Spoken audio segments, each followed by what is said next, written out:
બાબા મને ચેન નથી, મને ખાવું ભાવતું નથી, મને પીવું ભાવતું નથી. આનો કઈ ઉપાય હોય તો?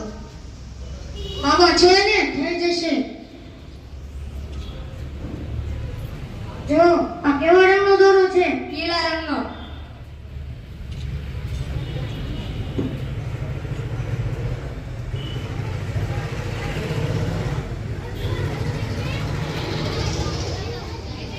જો કેવા રંગનો થયો? ચમત્કાર બાબા, ચમત્કાર. લાલ રંગનો દોરો. લાલ રંગ એટલે ખબર છે ને? ખતરો, ખતરો મંડાયો. તો આનો શું ઉપાય? થઈ જશે.